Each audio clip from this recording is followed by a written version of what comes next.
29 fatalities, over 10 million hectares burnt across the country.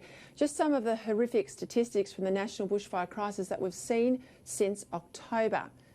Getting on the front foot from the fallout of their response to the crisis, on the 6th of January, the Prime Minister Scott Morrison announced a national bushfire recovery agency to be funded with an initial $2 billion and headed up by the former Chief Commissioner of the Australian Federal Police, Mr Andrew Colvin. I spoke with Andrew a little earlier about the relief efforts the agency will provide and how he expects it will make a difference. Well, it's good to see you again, Andrew Colvin. So you retired from the top job with the Australian Federal Police. I know you're not retired per se, you're far too young for that, but you're now no longer the Chief Commissioner, you're at home. You get a call from the Prime Minister wanting to set up a national bushfire recovery agency, and he asks you to lead it. What exactly does he want you to do? And with all the myriad of government bodies out there, why is this one needed so much now? Yeah, look, thanks, Peter. It's nice to be here. It was a call out of the blue, of course, a surprise, but like many Australians, I was sitting there watching the bushfire crisis unfold and thinking, what can I do to help? And I didn't anticipate this, but it was a welcome call. And what the Prime Minister basically said is that what we were seeing around the country was at a national level. It was unprecedented in terms of the size, the nature, the ongoing aspects of the fire, and that we needed to bring a national coordination and national leadership to the challenge. And as a result, we've stood up the National Bushfire Recovery Agency. Yeah, well, thanks for that. Well, the body's modelled off, as we know, the North Queensland Livestock Industry Recovery Agency. It was set up by the PM following the devastating floods last year, and it's headed up by Shane Stone. It seems we have a need more than ever for these nationally led coordination bodies. I know the Shane Stone body has really sorted out issues out of that flood. So is it a fair point to say we need a more permanent national disaster agency for all the disaster issues we might have, flood, fire, even terror events? Is there any merit in that? Look, I guess the first thing I'd say, Peter, is that was very clear from the Prime Minister up front. He's obviously worked very closely with Shane Stone, and I've worked closely with Shane Stone in the 2 weeks that I've been in the role to understand what's worked for them and what hasn't. I think questions about what an enduring national or Commonwealth body might look like is something that we'll answer down the track. But for the moment, I'm learning some of the lessons that Shane's been able to pass on and focusing that into what I've been asked to do here on the bushfires. So tell me some of the lessons that he learned, because his body started small and his remit really grew over time, and it was a big issue there for some time, the lack of coordination. But since that role was established, he's been able to bring it under control. Yeah, he has. I mean, I think he's done a wonderful job, and that agency is a model that we're looking for. Of course, there's differences between responding and recovery from a bushfire to what there is for drought and flood. But lessons that we've learned already are very much about locally led, making sure that what we do works for the local community that you're trying to help, not what we think necessarily from the top down.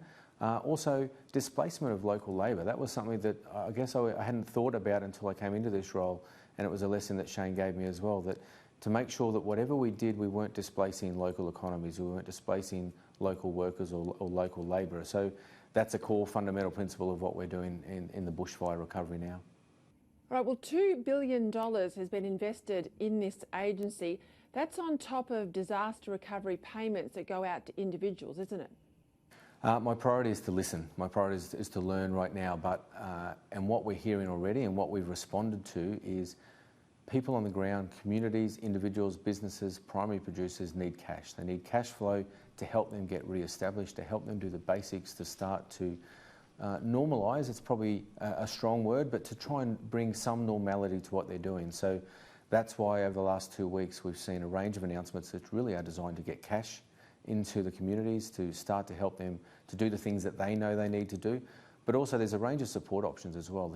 Mental health, we know from prior experience, is going to be a big issue for these communities.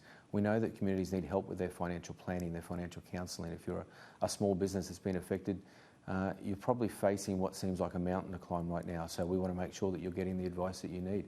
And we're hearing that that's been appreciated. Clearly, as we go on, the recovery needs are going to be greater, the recovery needs are going to be bigger and longer term. But right now, it's about trying to stabilise these communities. And have you got any role in terms of infrastructure? I think we will have, absolutely yes. The answer is yes, we will. At the moment, even ADF out there on the ground, 6,500 reservists and full-time ADF are helping with basic infrastructure needs, fixing roads or clearing roads where we need to. If we need to repair a bridge or an access way, then we'll do that. Longer term, I think there's some really positive things the Commonwealth can do with the states, particularly, the states and territories more broadly, around infrastructure, around the development and the betterment of infrastructure to make sure that if we can, we are learning lessons from the past, that we are more resilient, but also just if we needed to upgrade infrastructure, now is an opportunity to do that.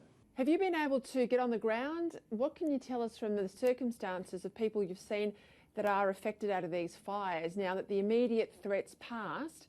What are the conditions like? There's been, as you know, some criticism this week about people living in tents in Queensland about 100 or so days on from those fires. What's the latest?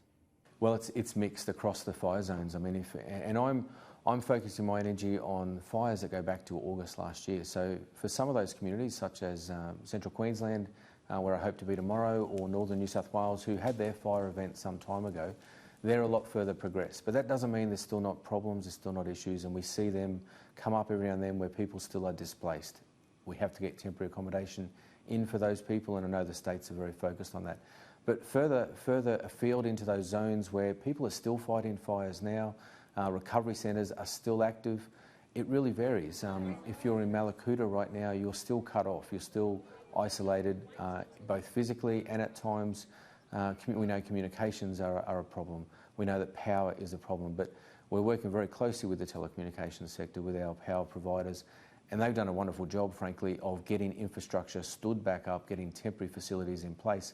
But unfortunately, there still are communities who are struggling with some of the basics.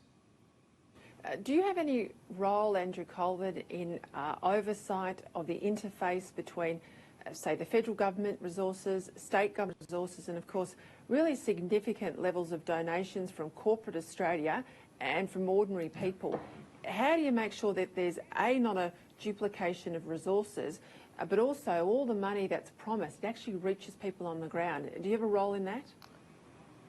Well, that's a great question, and it's my biggest challenge. I wouldn't say it's about the Commonwealth trying to take ownership, absolutely not, and that's not the way the Federation has arranged this framework for us, but great cooperation, and I think from a national perspective we can bring some consistency and leadership. So a lot of the on-the-ground services will continue to be delivered by our state and local government partners.